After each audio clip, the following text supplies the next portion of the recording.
version, which could support the L2.11 AC, and also it has the waterproof by the IP68, and also it support to have the power from the PoE.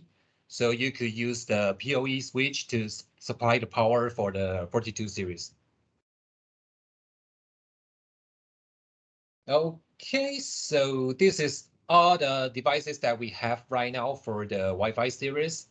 We have the single radio version, and also we have the single radio version with the 11 AC, and also we have the dual radio version. And the other one is, this is the special one, the 2714 is the Wi-Fi access point, but it support the PoE function. So you could supply the power for the IP camera, and also you could transmit the data back to the control center by Wi-Fi. And this is all the indoor devices. And for the outdoor devices, now we have the 2460 and the 42 series. And the customer could depends on the coverage distance to choose the right product for them. Okay, so the next one is the potential application that we think we could have in the future. The customer requires to send the data from the sensors, and you need to send back to the control center via LTE. And we could use our JetWave 2111, because the 2111 is the version that have support the lower throughput, and I will talk about it later. And the next one is our latest project in the Middle East. The customer is using in the power station, and the customer used the devices from Teltonica before, and it's failed because the extreme temperature in the field site. So our partner in Middle East introduced our JetWave 2424 to let them to test in the field site.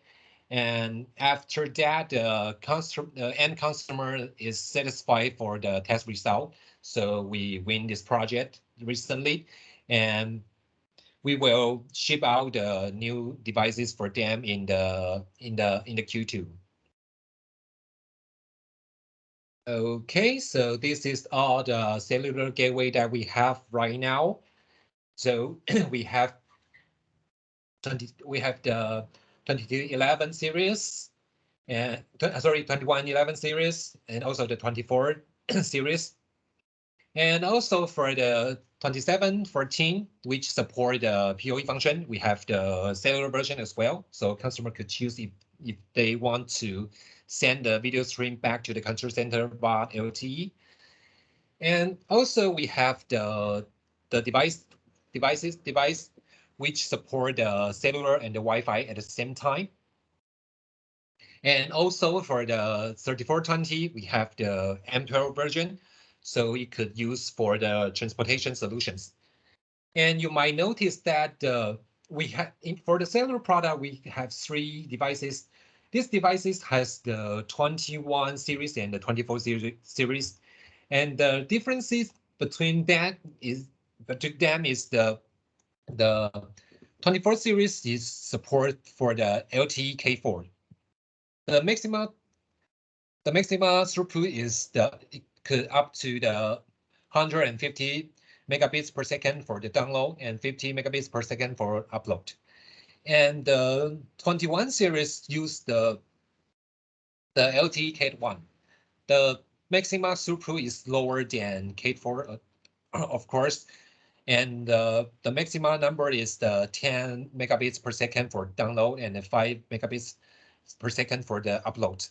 So the customer could depends on their demand to choose. They need to use the high bandwidth version or the lower bandwidth version to save the cost, because the 21 series is cheaper than 24 series.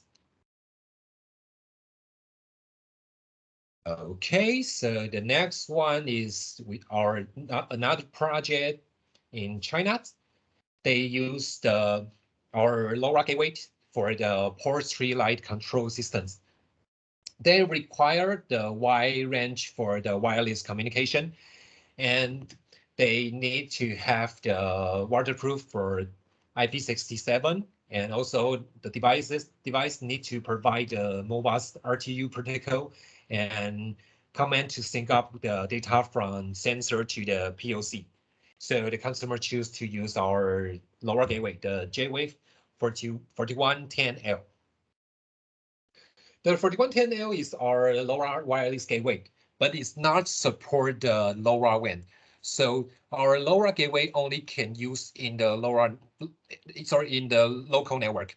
They cannot use in the WAN.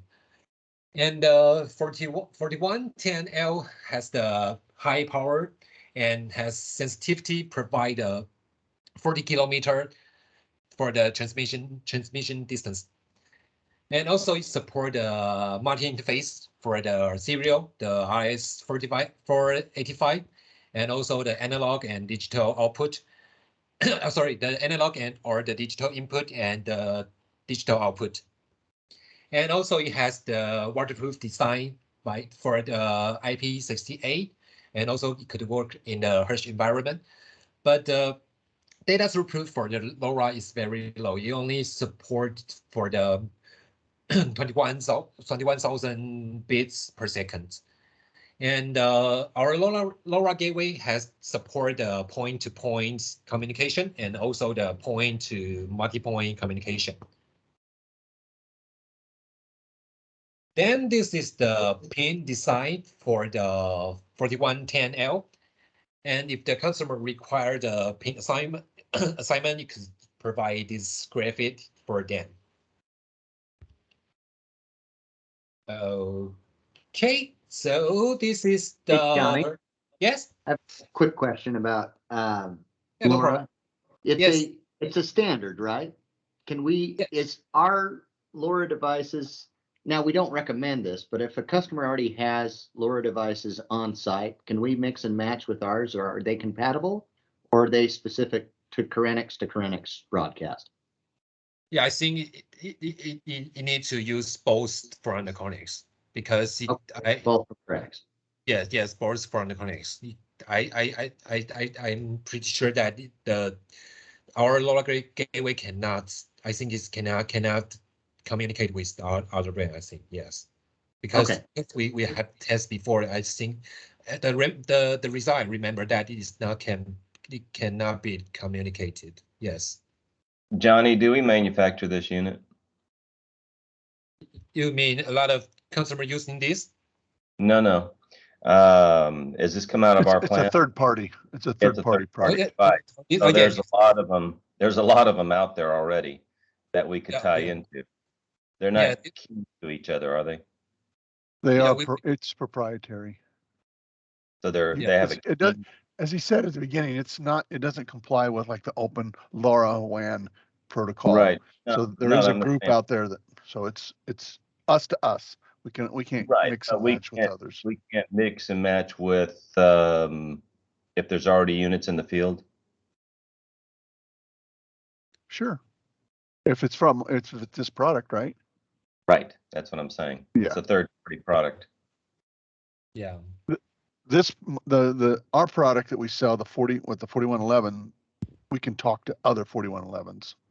Is that what you're asking, or something else? That's what I'm asking. Yep. Yeah. Because in West Texas they have these units. Wow. Wonder where they got them. Well, they didn't get them from us. Oh, I see what you mean. It's a we have to find product. out. So you know it's the same one then. Oh yeah. Okay. Do you know that? Is there anything unique then, Johnny, that our implementation has on this third-party product? Probably don't know that. Yeah, I'm not pretty sure about this. Yeah, I might to ask for our PM colleague about this. Thanks, guys. Yeah, that's a good point, Todd. Okay. So next one, this is the portfolio for all the wireless product that we have right now. So we have the devices which could fulfill for the indoor solution and also the outdoor solutions. And we have two new products coming soon. Is that 2424? It will coming in the May. And also we will have the 5G cellular router that we use in the TSMC project, and it will be coming in the Q2. And we have some optional antenna and accessory, and our PM colleague has put all the antenna and accessory in the datasheet. So if your customer requires for the external antenna, you might to check in the datasheet for all the information, include the distance for the antenna. So yes. Okay, so next we are going to talk about the features for the JetWave. So first is the JSR.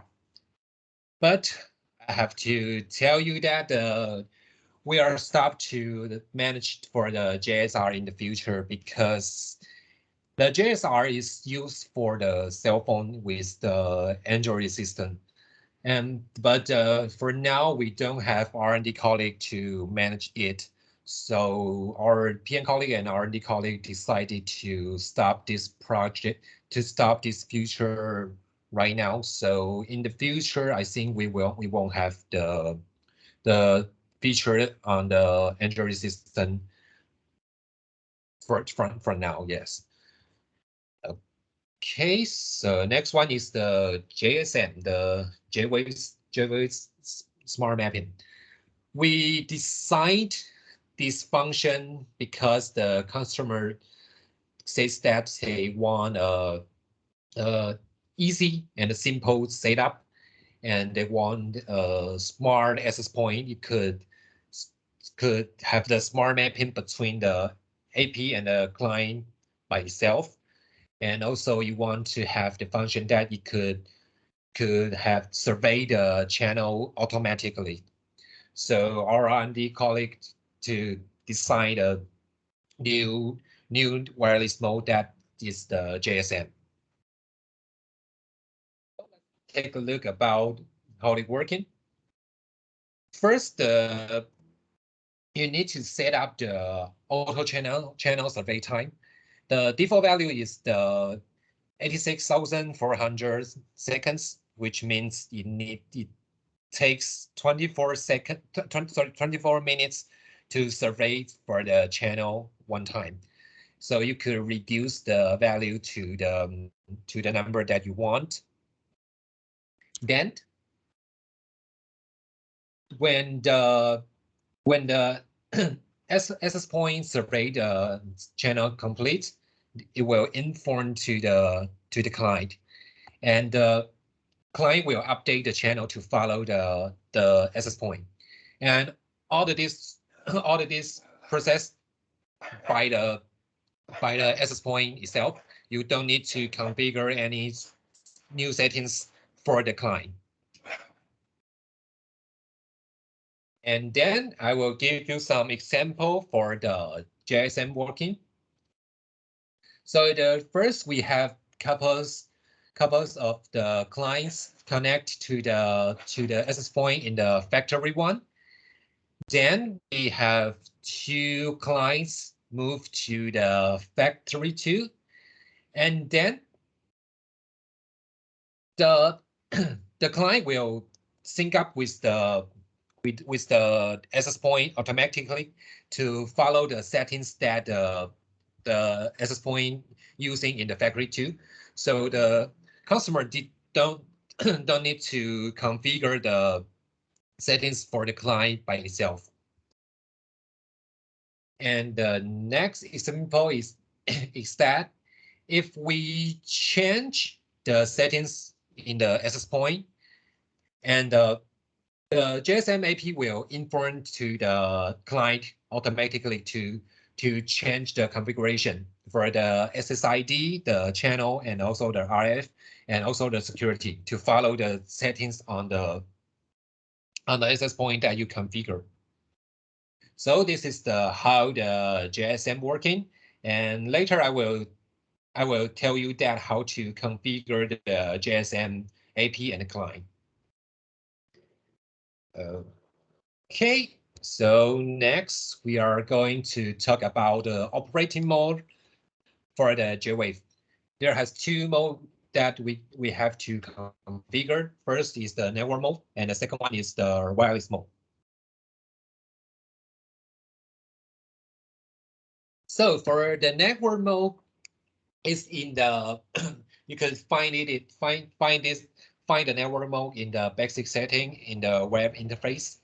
And totally we have 3 different network modes in the JetWave, but it depends on the port number and the radio. So not every device has these three network mode.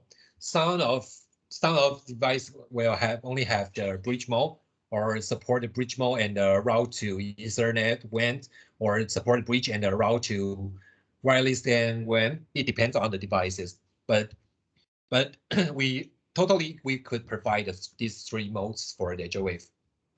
And the first one is the bridge.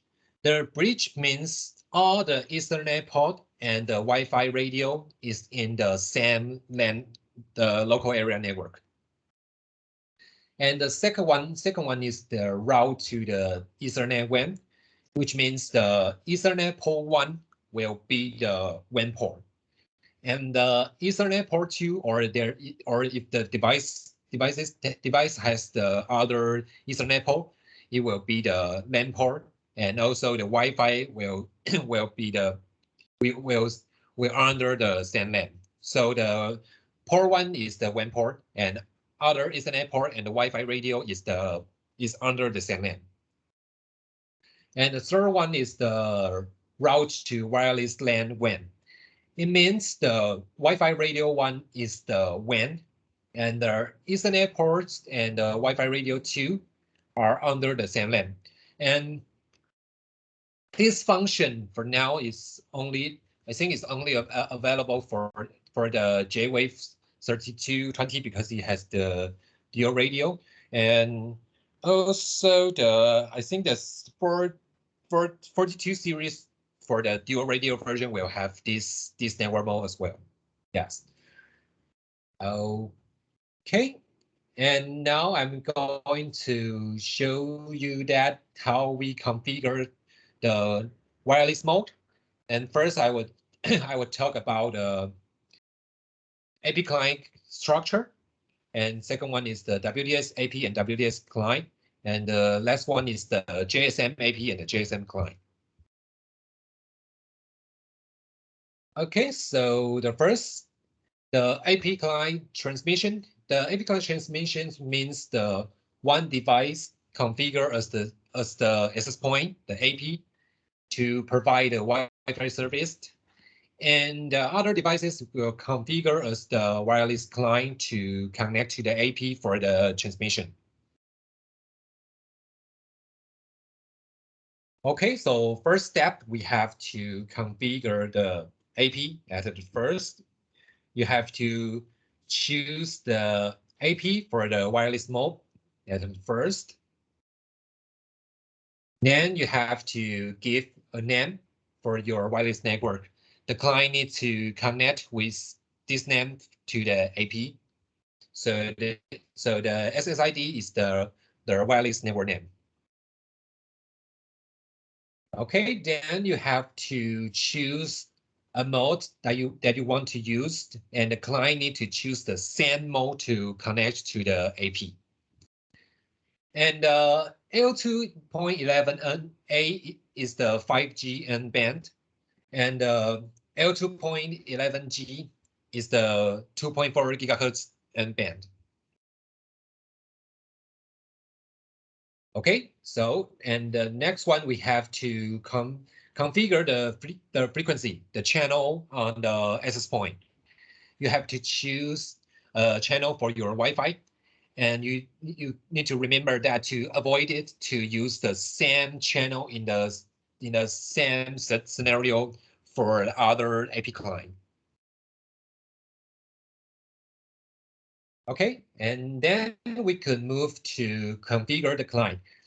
The client need to choose the wireless client for the wireless mode, of course. Then you have the SSID, the AO2.11 mode, and also the channel mode. You must configure these settings as the same as the AP that you configured. Then you could use the size survey on the client to find the AP by the SSID. And for the size survey page, you could see how many APs in the field site, and you could select the AP that you want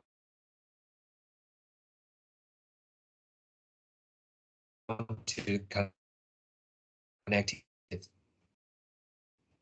And about the -50 to -85 is the better range. If it's lower than the -85, it means it's too weak. It might have some problem for the communication, for the transmission. And if it's higher than the -50, it means the signal stress is too strong. It's not very healthy for the system as well. So we suggest that you better to have the signal stress with the -50 to -85. Okay, then after you configured and you connect it to the AP from the client, you could check about the status in the information page to know the signal stress and also the name of the network and the SSID and the encryption type from in the information page. And now we are moved to talk about the WDS AP client. It's very similar to the AP client because you use the same AP to client transmission, but it is specify the target MAC address at the WDS client.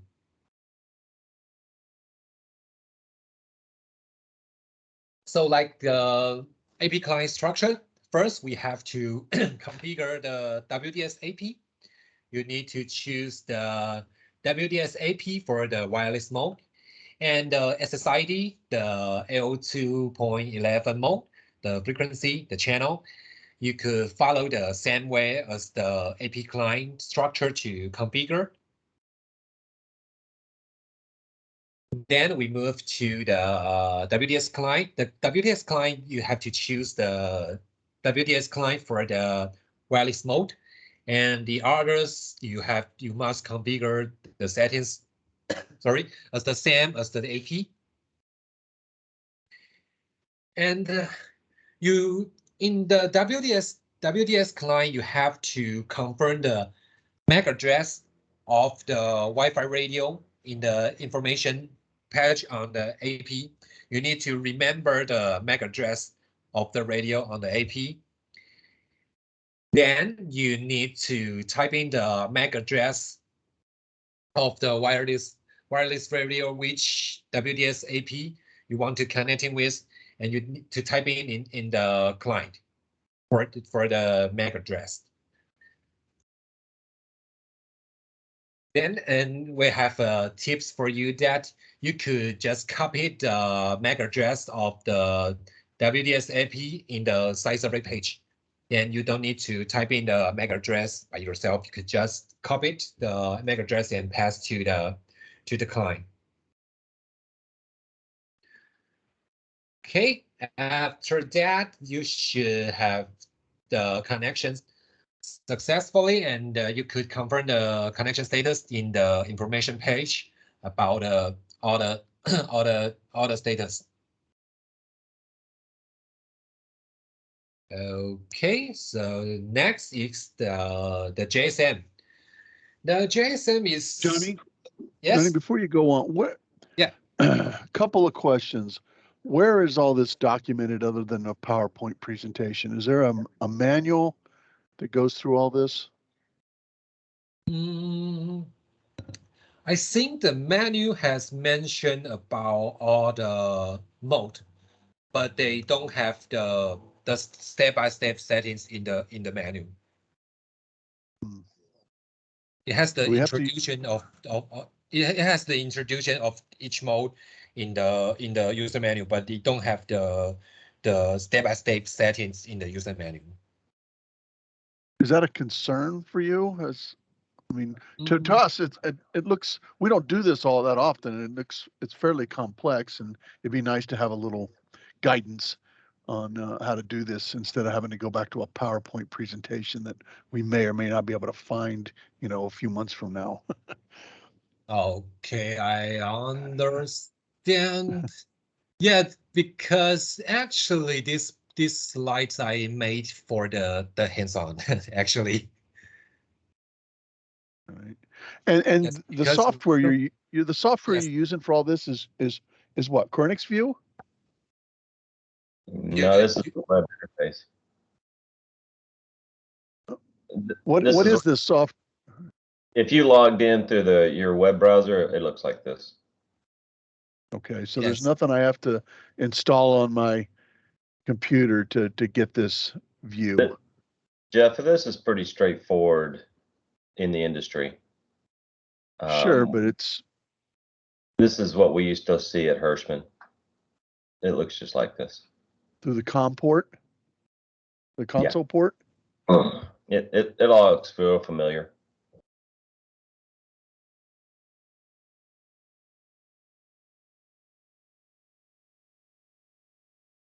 Okay, so now I'm going to talk about JSM. The JSM use the same structure as the AP client structure, but it could help you to build a wireless network easily than before. And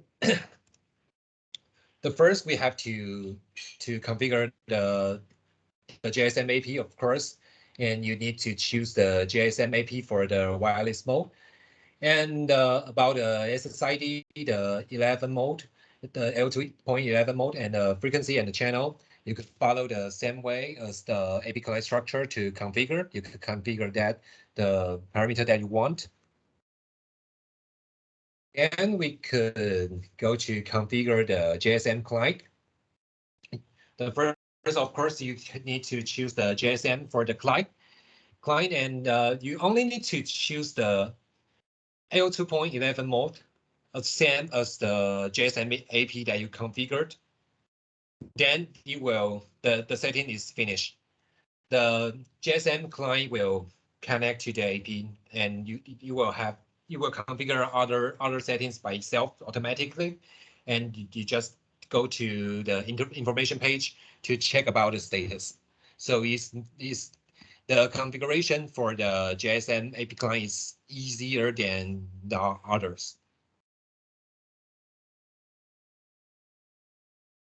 Hey, Johnny, when you're doing this, it doesn't automatically keep scanning and switching, right? You have to manually do this for it to set up. So if I put another access point in the system, it doesn't automatically switch to that access point if it's closer. I'd have to come into the client and then hit the software to automatically detect which one's closer, right?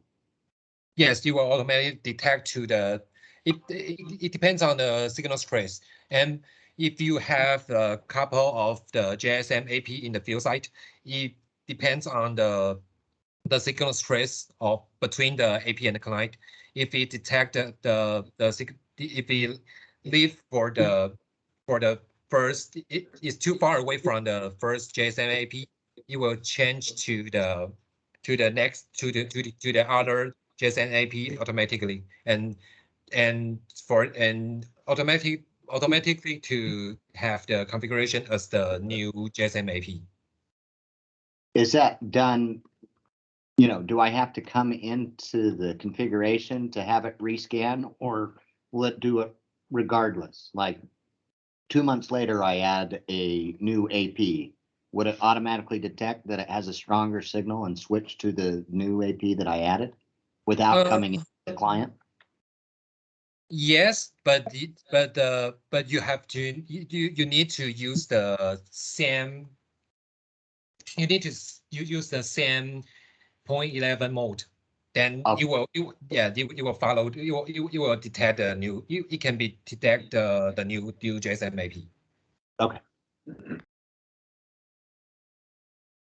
Okay, so now we are going to talk about the VPN.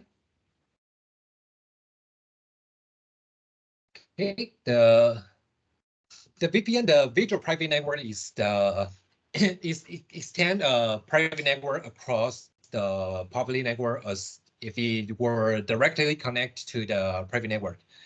And basically, the VPN lets you create a private pipe to communicate in the public network, and the other user cannot intercept your connection, so it could secure your connection. And for the VPN, it has the major implementation of the VPN includes the OpenVPN and IPsec. And for the OpenVPN, we have the two modes: the static mode, which support the point-to-point communication only, and TLS mode support the point-to-multipoint. Okay. And this is the case that I helped the customer to build up in a couple of years ago. The customer used this system for the sluice gate surveillance systems, and they need a one-to-multipoint VPN connection, and they need a high bandwidth of the cellular network, so they choose to use the LTE version. And this is our old device, the 2310 is the LTE cellular router. And I help the customer to build up these systems with the TLS mode in the VPN. Okay, so next I'm going to tell you that how we configure the VPN with the static mode. And first, this is the example of the IP settings that I use for the VPN connection. And the next, at the beginning for the VPN, we have to configure for the server at the beginning. And first, you have to choose the route to Ethernet WAN for the network mode, which means the Ethernet port 1 is the WAN port, and the other ports and the Wi-Fi radio is under the same LAN. And then after that, you have to configure the IP settings. Then you have to configure the IP for your computer that which you connect into the server, and you need to use the same IP domain on your computer. And the gateway number, you should use the LAN port IP address of your server. You need to use the same IP, you need to type in the IP address of the LAN port on the server. And then it's very important it's very important since that you have to go to the time settings page and confirm the time of the router is the latest status.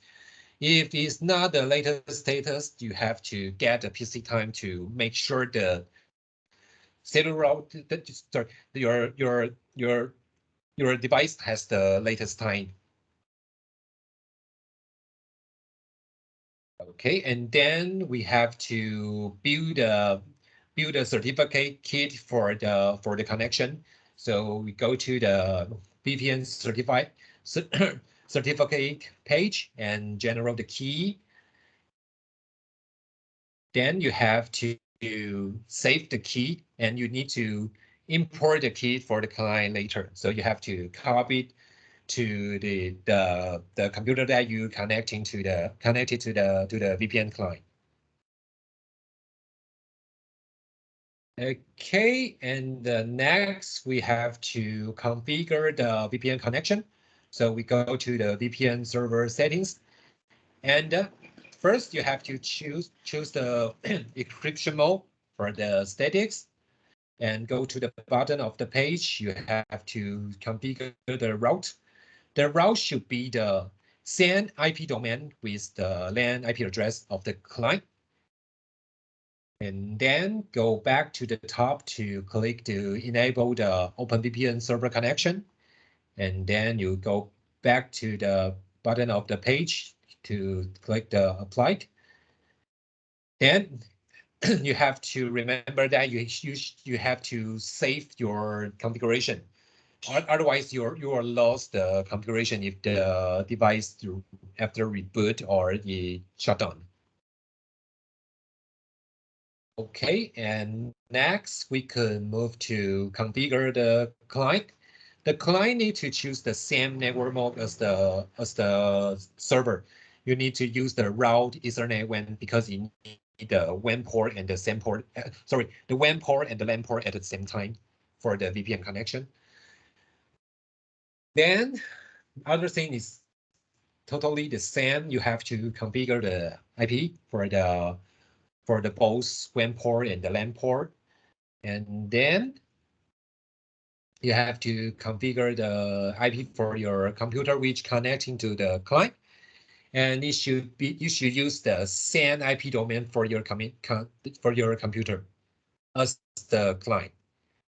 And the gateway should be the LAN port IP address of the client. So the server is using the LAN port IP address as the server, and the client is using, of course, it's using the LAN port IP address of the client. Okay, so next one we have generated the key on the server, so we have to import the key in the client. So we go to the VPN certificate page and choose the key that you copied from the server and import to the client. And the next one is you need to have the current time on the client as well. So you have to go to the time setting page to confirm the time on the client is the latest status.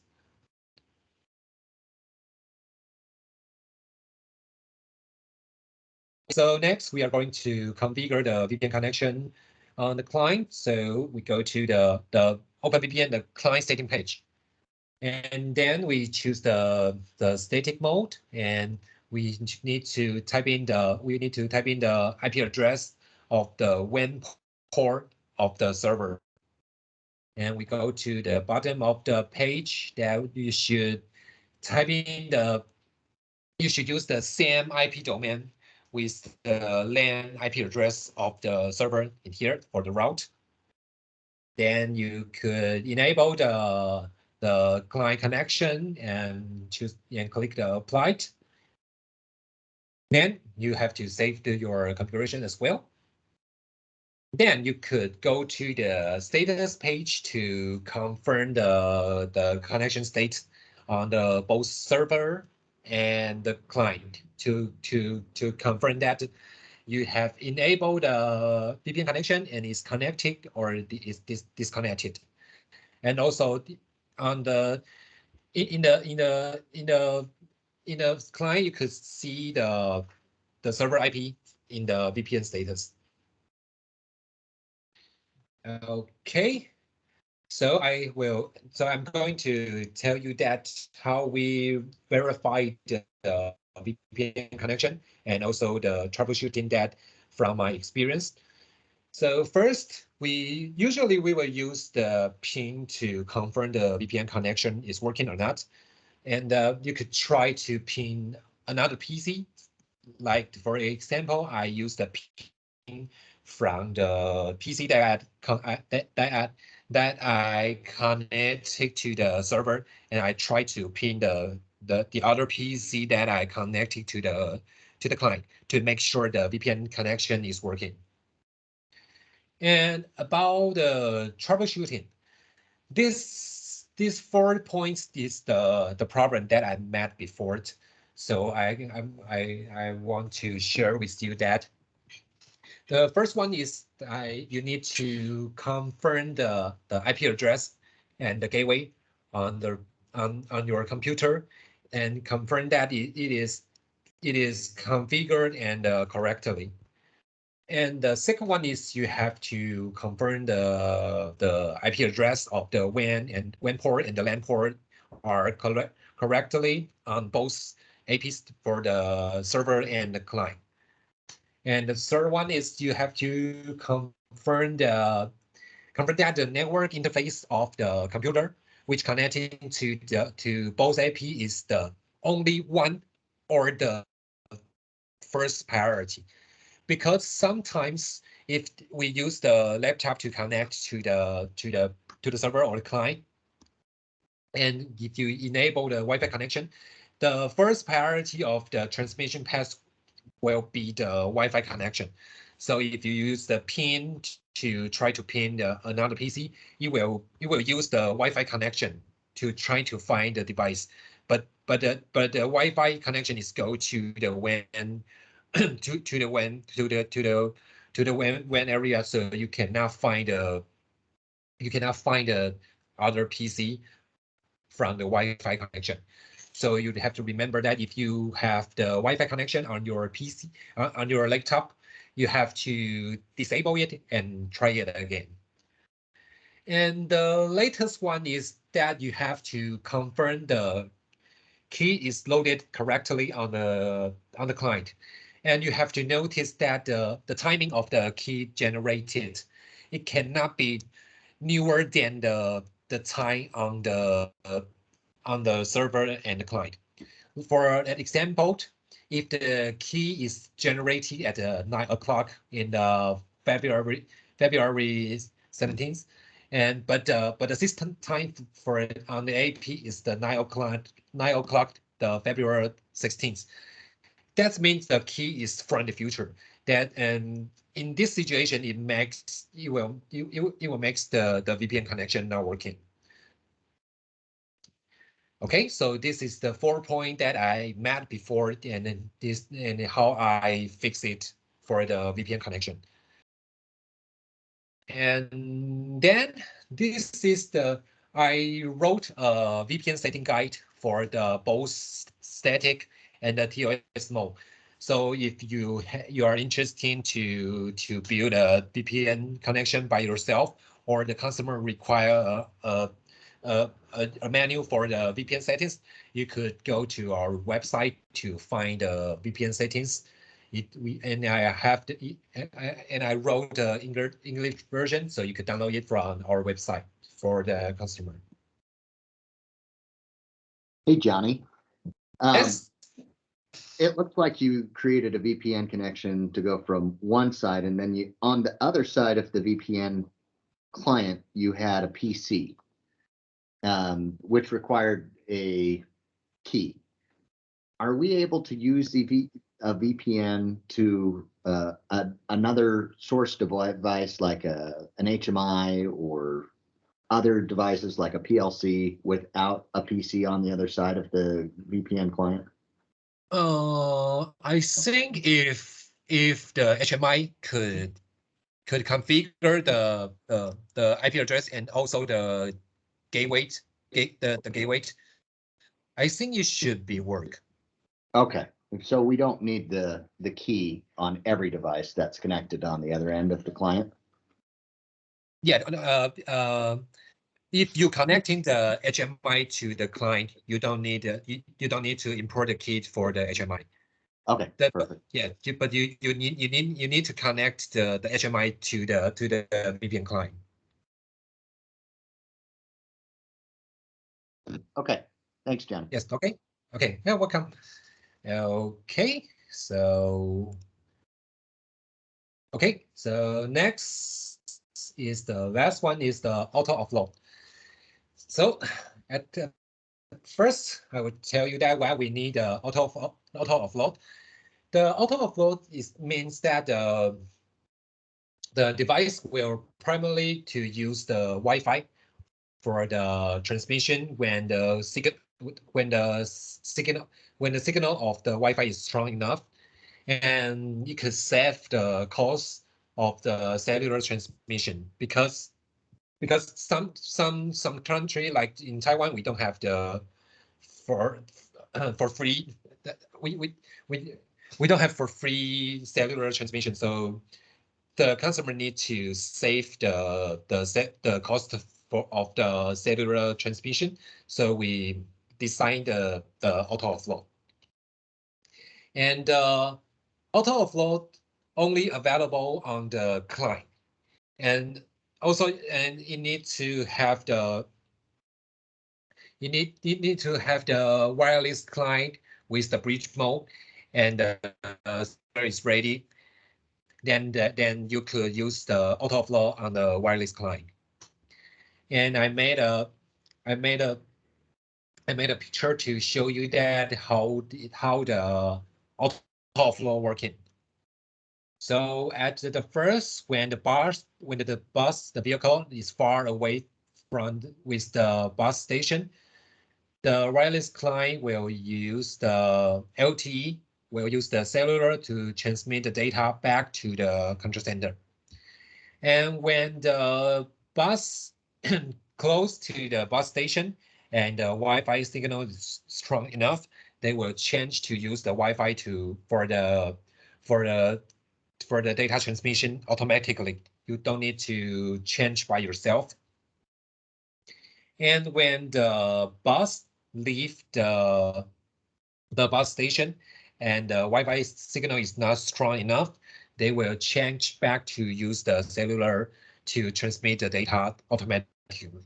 So this is how the auto offload working. Okay, so I'm going to show you that how you configure the auto offload. So the first you have to configure the AP. Then you could just use the simple structure, the AP client structure.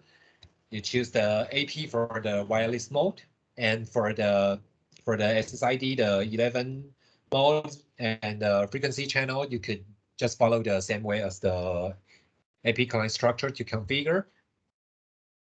And for the client, you have to choose the wireless client, of course, and the other settings you must configure as the same as the AP as well. And then we could go to the auto offload to configure to make it work. So the first you have to enable the auto offload, and you have to set up the signal trace for the lower and the upper. The lower means when the signal trace of the Wi-Fi connection lower than the ratio. For example, is lower than 40%. The outgoing traffic will be direct to the cellular. And for the upper, it means the Wi-Fi the signal trace of the Wi-Fi connection is better than the ratio, for example the 60%. The outgoing traffic will be direct to the Wi-Fi. So it means if the signal trace is lower than the expected, they use the cellular interface to transmit the data. And if the signal trace strong enough, is better than the ratio that you set, that you config, the outgoing traffic will be direct to use the Wi-Fi for the transmission. Okay, so after that, you could confirm the activating pace in the same page. You could see that the client is using the wireless to transmit data, or the client is using the cellular to transmit the data right now. Okay, so this is all for today's class. So do you have any questions?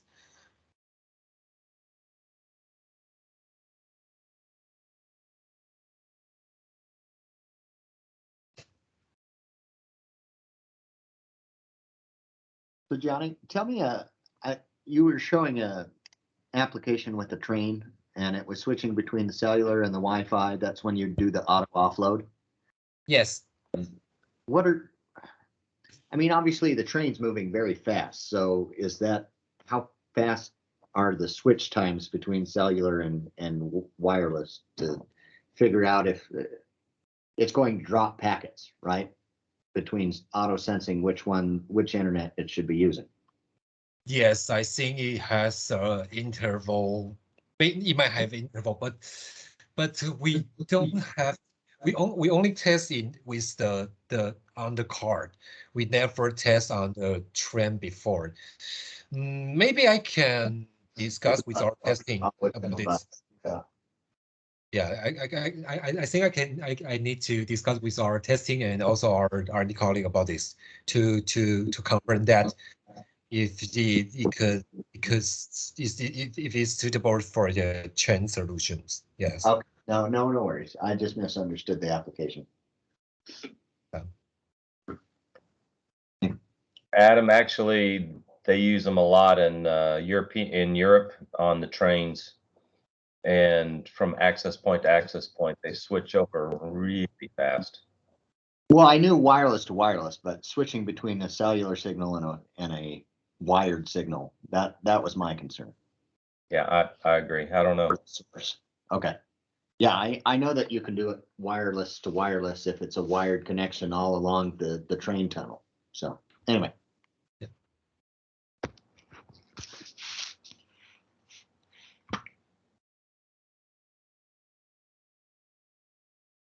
Okay, so if you don't have any question, and we will see you next Wednesday, and my partner Douglas will share the general settings of the switch with you next Wednesday.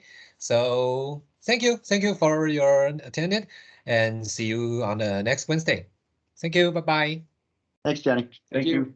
Yeah, welcome. Yeah, thank you, Johnny. Thank you. Yeah, welcome.